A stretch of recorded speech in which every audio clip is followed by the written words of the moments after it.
নমস্কার বন্ধুরা, আমি সাথী মাইতি ব্লগে আপনাদের স্বাগত জানাই। দেখতে থাকুন। আজকে বানাচ্ছি চিংড়ি মাছ দিয়ে আলু, বেগুন আর করলা চচ্চড়ি।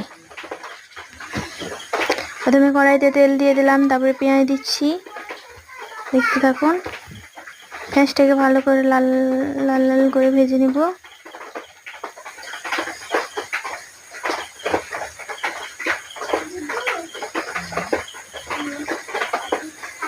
ভেজে নেওয়ার পরে এতে দিয়ে দেব শুকনো লঙ্কা ফোড়ন,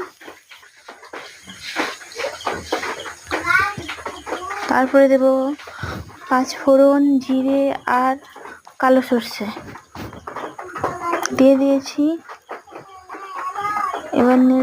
এবার এতে কেটে রাখা সবজিগুলো দিয়ে দেব।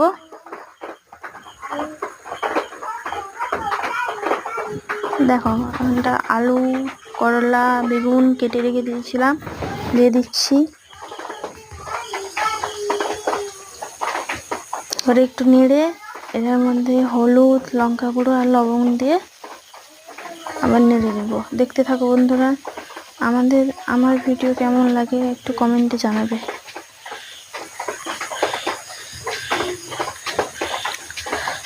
আর সাবস্ক্রাইব করে দিবে। হলুদ দিয়ে দিলাম, লঙ্কা গুঁড়ো দিয়ে দেবো,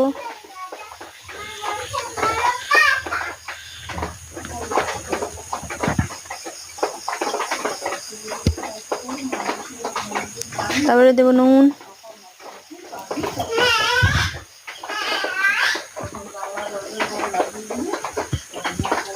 এবার নেড়ে একে ঢাকনা দিয়ে রেখে দেবো।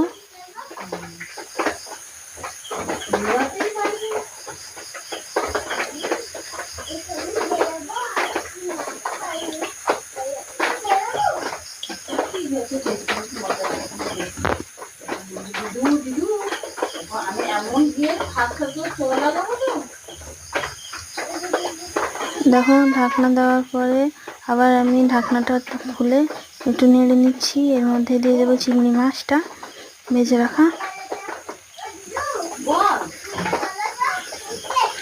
তারপরে আবার নেড়ে আবার একটু চাপা দিয়ে রেখে দিয়েছিলাম। তারপরে আবার ঢাকনাটা খুলে হালকা একটু জল দিয়ে দিলাম। জল দিয়ে ভালো করে নেড়ে আবার একটু চাপা দিয়ে রেখে দেবো, যাতে মাখো মাখোটা হয়ে যায়, সব সবজিগুলো ভালো করে সিদ্ধ হয়ে যায়।